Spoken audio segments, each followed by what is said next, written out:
Welcome back to Stiffler Podcasts. My name is Owen, and so we are going to get into our first section.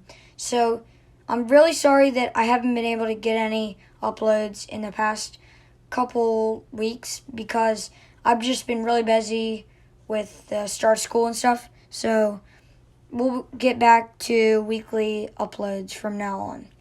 Okay, so this is Daily Debate, and this is questions that we may not agree on. So put in the comments what you think.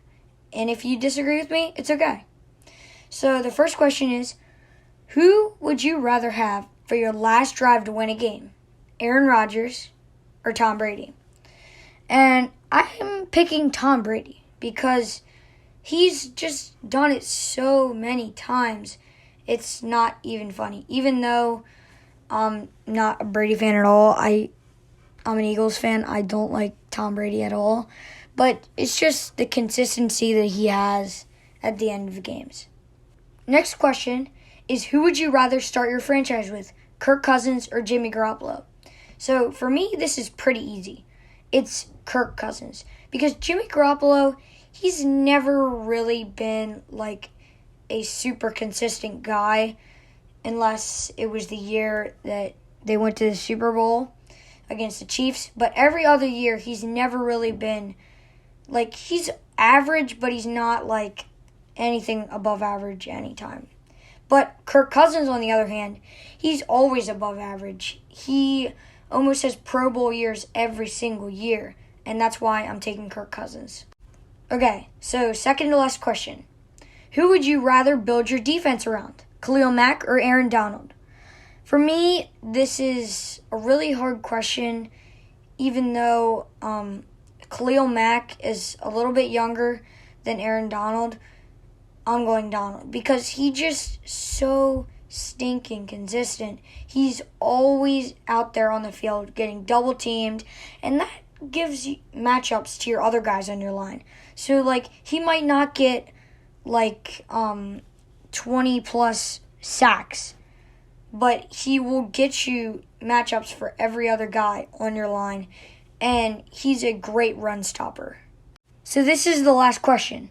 So who would you rather have to receive a punt to win the game in the last seconds, Tyreek Hill or Deshaun Jackson? So this is prime because Deshaun Jackson is old now. So for me, it's a little biased, but I'm going Deshaun Jackson. He was one of the most scary punt returners ever when he was in his prime, and he's just so explosive, and I know he's done it before, so I'm counting on him to do it again. Next, I'm going to be talking about my fantasy football team. So I just drafted this. This is just a free league for fun on ESPN's fantasy football app. So I want you guys to rate my team out of 10 in the comments, okay? So my quarterbacks are Joe Burrow and Tua Tagovailoa. So Joe Burrow, he throws for a bunch of yards. The only thing is, he doesn't run. That's what's weird about fantasy because, let's just say Jalen Hurts. He is not a top 10 real-life quarterback, but he is in fantasy because he runs. And if you rush, you get more points. Okay, so these are my running backs. So I have Dalvin Cook, Elijah Mitchell, Travis Etienne, A.J. Dillon, and Ramondre Stevenson. So Dalvin Cook and Etienne are certified number ones, and then Ramondre Stevenson, A.J. Dillon, and Elijah Mitchell are in between. And Dalvin Cook is elite, and then all the rest of my guys are just guys that can score touchdowns, guys that have high upside, and guys that if their number one goes down, let's just say Aaron Jones goes down, A.J. Dillon will become their starter and will be a huge pick for me. So next I'm going to talk about my wide receivers. So I got Devontae Adams, Mike Evans, DJ Moore, Chris Olave, Rashad Bateman, and Jameson Williams. I'm stacked at wideout. Devontae Adams, top 10 player. Mike Evans, top 10 receiver probably. And then DJ Moore, he's caught over 1,000 yards over the past, I think, 3 or 4 seasons. The only thing he doesn't do well is score touchdowns. But if he can just put a little more touchdowns into his game, he would be definitely a top 5 wide receiver in my opinion. And Chris Olave and Rashad Bateman and Jameson Williams have super high upside. And my tight ends, Darren Waller, which Darren Waller and Devontae Adams isn't like the best thing because they're both on the same offense. But to be honest, I don't really care. And then my defense is the Chargers, and my kicker is Tyler Bass because the Bills score points. Next, I'm going to be talking about some baseball news. So, Julio Rodriguez, in his first year as a rookie, signs a $210 million deal with the Mariners over 12 years. That's insane for a guy that literally just started playing. And he also has a 5-year player option that he can make $90 million. So if you count all the money together, he could make $300 million over 17 years. That's insane. That's the most guaranteed money in his contract ever in baseball. So this guy is a beast. He was, I'm pretty sure, the first person in a couple years to hit 20 steals and hit 20 home runs. And for the Mariners, that's the youngest other than, I'm pretty sure, Ken Griffey Jr. So you can just tell that they love him and that he brings in a bunch of fans, and that really helps your franchise. So this is a great deal, even though, I don't know, it might be a little shaky because the guy only played 1 year, and this truly means that they really believe in Julio Rodriguez.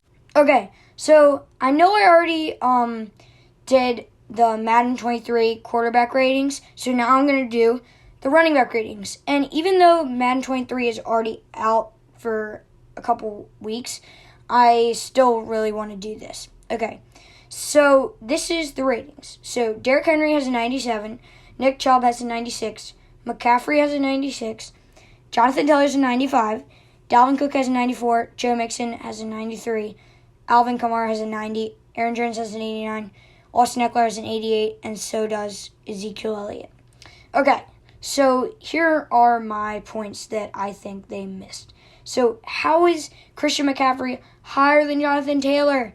He didn't even play like most of the season, and he's been hurt for the past couple of seasons, and how is he still high? And Jonathan Taylor was clearly the best running back last year. Clearly. And he's only a 95. Insane. Okay. So, and how is Austin Eckler below Aaron Jones? Aaron Jones, to be honest, he hasn't been, he's still a good player, but he hasn't been, super crazy and elite over the past, couple seasons. And to be honest, I think A.J. Dillon will take him over. So, Austin Eckler should be above him. And I know I'm an Eagles fan, but how is Ezekiel Elliott in the top 10? How? He's done 0 things in the past, 2-3 years.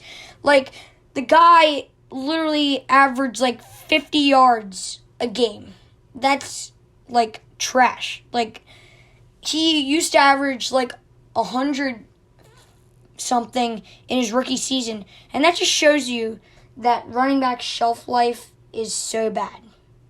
Now I'm going to be going over my list. So at number 1, I have Derrick Henry. He's just a beast. Number 2 is Jonathan Taylor. Him and Henry are switchable.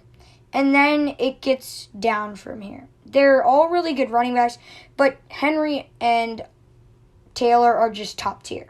So then I have Nick Chubb, then Dalvin Cook, then Christian McCaffrey, because when he plays, he was a beast. He scored a bunch when he played in, 2 or 3 games last season. And then I have Joe Mixon. He's just so solid. Even though the Bengals are a pass-heavy offense, he still makes a great piece in their offense. Then I have Alvin Kamara. He's just so explosive. Austin Eckler, he's done super great over the past couple years, and he is a great pass catcher. And then I have Aaron Jones, and then I have Najee Harris. Najee Harris should definitely be on the top 10, and I'm kicking Zeke out because Ezekiel Elliott shouldn't even be near the top 10 list. Last section of this podcast, I'm going to be talking about some NBA news. So, there's breaking news that Kevin Durant is staying with the Nets. So, with Kevin Durant staying with the Nets, I think it's, if he wants to win, his best chance with the Nets. Like, no other team really wants to give up their entire young core just to get an older Kevin Durant who's only going to be with them for a few years, compared to, like, the only teams that would trade for him would be teams that, like, really only needs one person and then they're set for a championship. They're going for a championship right now. Like, some people were saying that Boston would go for him. No way. Why would Boston give up Jaylen Brown, who is, like, at least 6 years younger, and he is a super good player, for Kevin Durant, who's, like, 30 plus? And so the next NBA news is Chet Holmgren is out for the season. This is super sad. I was so excited to watch him in the NBA and see how he did, because he was just, like, so good in the Summer League. Like, so good that, like, everybody had his eyes on him. And this guy is just, he can shoot. He can, like, do everything that a shooting guard does, but he can block. He can play defense. He can clearly do it all. Thanks for watching Stiffler Podcasts. My name is Owen, and see ya. Make sure to subscribe and hit that like button. Bye.